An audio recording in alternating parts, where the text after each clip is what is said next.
Hola, son David, leyenda de Reporteros de Red.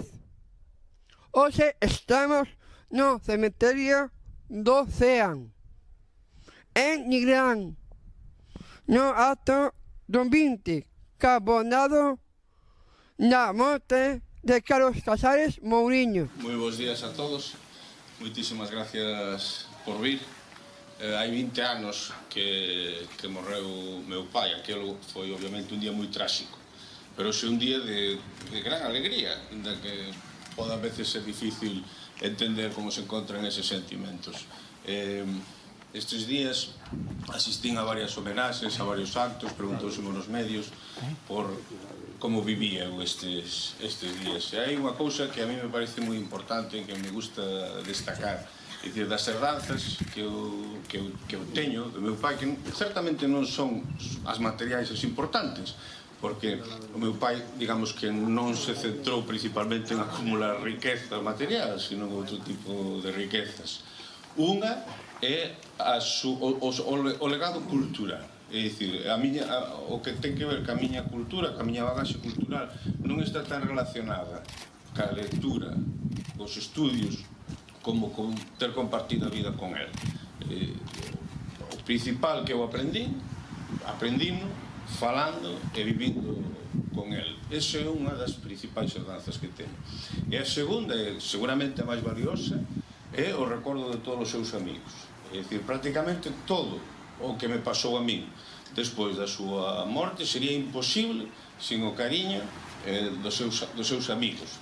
A maioría dos que estades aquí escuchedes amigos personales del e tedes soportado a súa figura, tedes promocionado a súa obra e o seu recordo dunha maneira incansable desde que morreu, e iso para min é o bagaxe principal. Por iso eu que quero agradecervos a todos que 20 anos despois de tanto tempo, cando lóxico é que esas cousas se vayan olvidando e que a chama da súa memoria se vaya esmorecendo, aquí temos a prova de que isto todavía ten moito futuro por diante, o cal eu creo que é unha alegría fondo. Pois moitísimas gracias a todos, de verdade, de corazón. Todos temos na memoria aquel sábado onde chama por teléfono, no meu caso chamou Quique Monteagudo e dixo: "Ois, que acaba de morrer Carlos".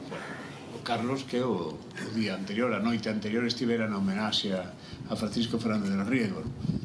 Foi unha labazada, foi unha petada no peito bastante inesquecible. Eu estou vendo exactamente onde estaba cando recibín a noticia, na porta da miña casa, na aldea, onde el ceaba moitas veces cando viña a Santiago.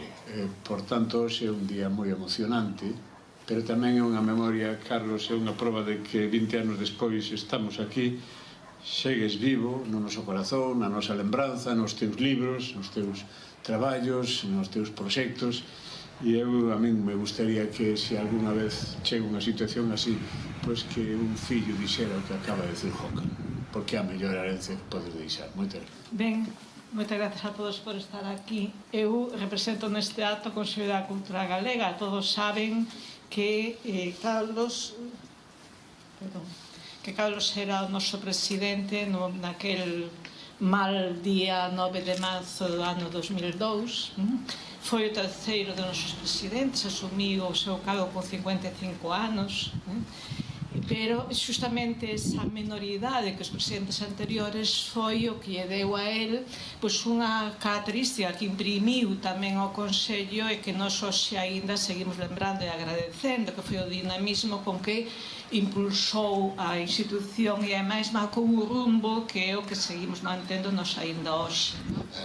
A faceta que tiña de comunicarnos aos máis novos, aos daquela máis novos, e de formarnos moitísimas veces que daquela empezábamos a andar polo Consello, Jocan, que eu, Anxo Lorenzo, meu compañeiro secretario de Cultura, que nos coñecemos nesa altura, e o tempo que sempre quitaba para darnos indicacións sobre como ele creía que ia ser a Galicia que viña, e sobre novas liñas de traballo, de investigación e de desenvolvemento, a case obsesión que tiña porque estuveramos ao día nos avances tecnolóxicos que naquela estaban aparecendo, non? E que chamaba a atención nun home da súa idade que para nós era unha persoa madura, o que gozaría el vendo como avanzou todo ese mundo hoxe en día.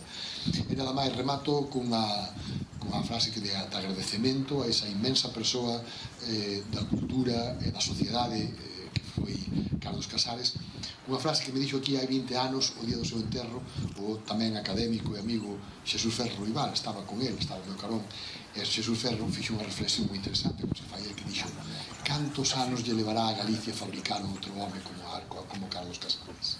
Cantos anos lle pode levar a Galicia buscar unha persoa tan completa, dialogante, entendedora de pontes, intelectual, formado?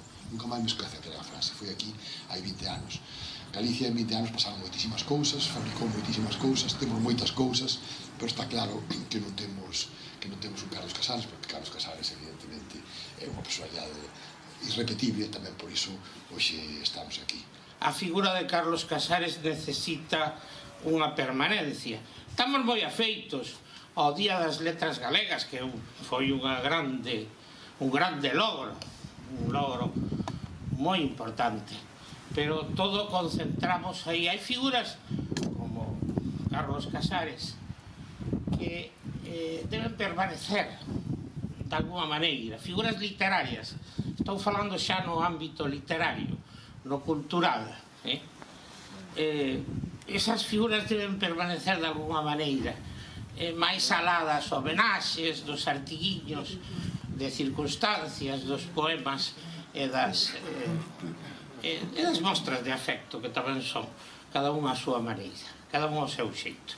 En todo caso, esa permanencia non é cousa miña, eu veño por mí, veño a dar as gracias á familia Casares Mer, aos seus familiares, aos que frecuentei, os que xa non están, pois xa non están, a Paco, que era un tipo, seu pai, que era un tipo genial, e a darvos as gracias a vos, tamén os da Fundación, por teresme convidado, e a aportar, pois, unhas palabras de emoción a Carlos Casares Mouriño, que foi un tipo moi grande.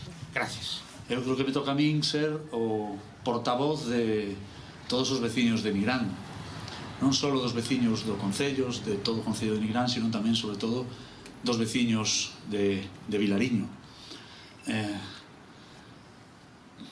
Para nós é un orgullo que Carlos e Cristina decidiran virse a vivir a Nigrán, ao Camiño da Palanca, fai moitos anos, e que aí creceran todas as súas ilusións, seus libros, seus escritos, seus artigos, e tamén seus fillos, Cristian e Jocan, porque Carlos sempre, aos que somos de Nigrán, nos desprendía algo especial, non? Algo diferente.